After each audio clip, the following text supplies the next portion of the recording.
Never run out of battery again with the INIU portable charger, the slimmest 10,000 milliamp hour power bank that keeps your devices charged on the go. Stay powered up wherever you go. Click the link in the video description to shop now on Amazon.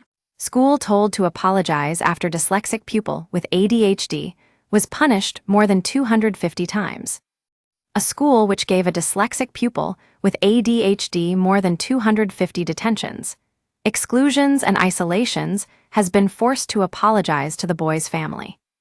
Kyan Mills' school discriminated against him and put him at a substantial disadvantage compared to his classmates, an educational tribunal found.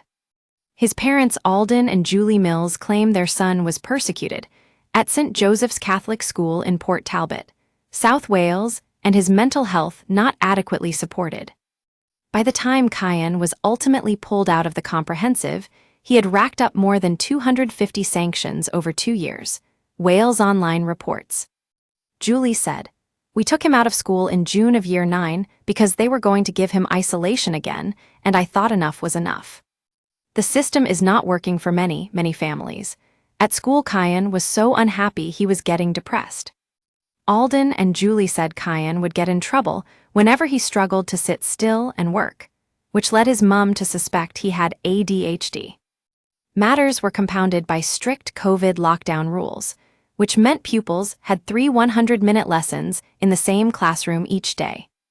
Julie, who works for the NHS, ultimately spent £950 to get her son an ADHD diagnosis the following year. But she says St. Joseph's did not provide the help Kyan needed once they were informed his condition. It took one parent's evening for her to realize not all of Kyan's teachers were aware of his diagnosis.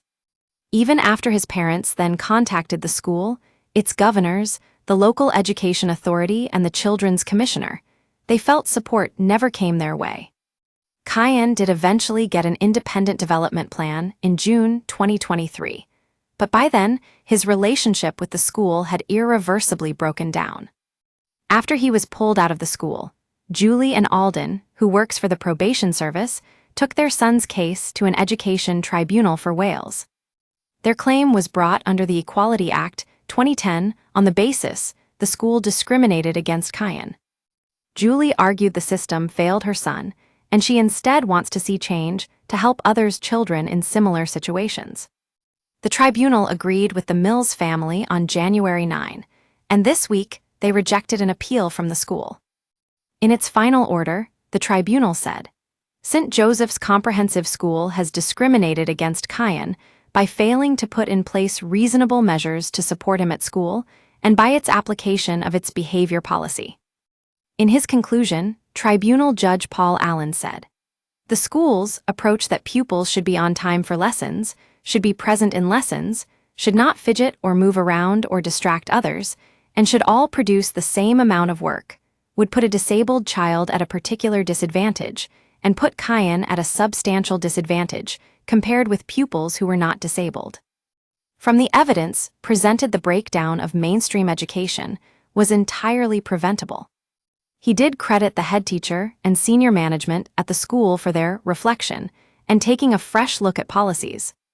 Despite this, he ordered St. Joseph's to update their behavior and additional learning needs, policies, and train staff on the challenges faced by neurodiverse pupils.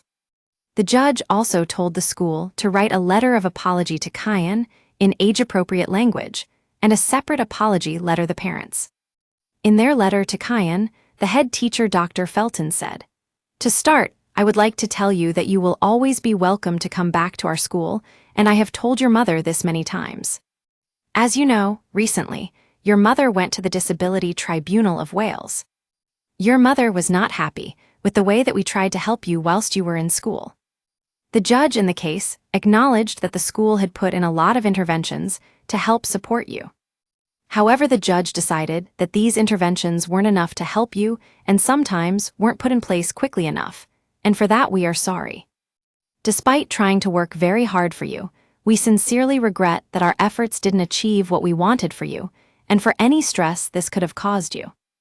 We wish you will for the future, and repeat that you would be welcome back to our school at any point. But aspiring chef Kyan now prefers life outside of St. Joseph's, saying, "It's a lot better not being in school." No one was listening to me. It was frustrating. Mum Julie said they will continue to home educate Kyan, adding, "There was nowhere we could turn when things went wrong." Home education is not a choice, and we do it with great difficulty. With the right support in place, I would love him to be in school with his friends. It's sad that he's not with his friends and learning social skills. Julie, who went to St. Joseph's herself, and whose 3 older children also attended without issues, said isolation was a particularly cruel punishment. Julie said, "Things go wrong for children like Kyan, and they can be failed. We will try our best at home education, but some parents don't have a clue." Alden agreed and said, "I really did not want him to go to school because of the way he was treated." No one seemed to be listening. Children going through this don't have a voice. Sometimes things are just allowed to continue.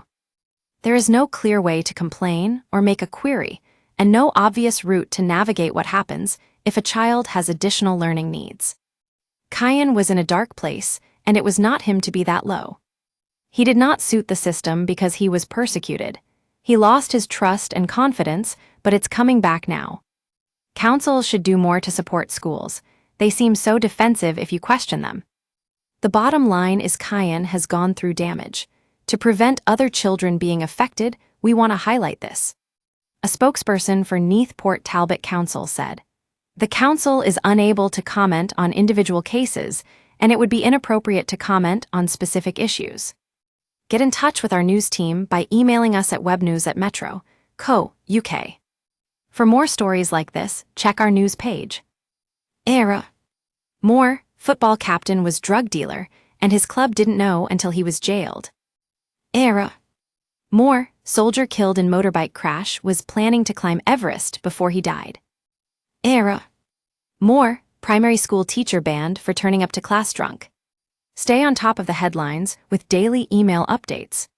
This site is protected by Ray CAPTCHA, and the Google privacy policy and terms of service apply. Your information will be used in line with our privacy policy.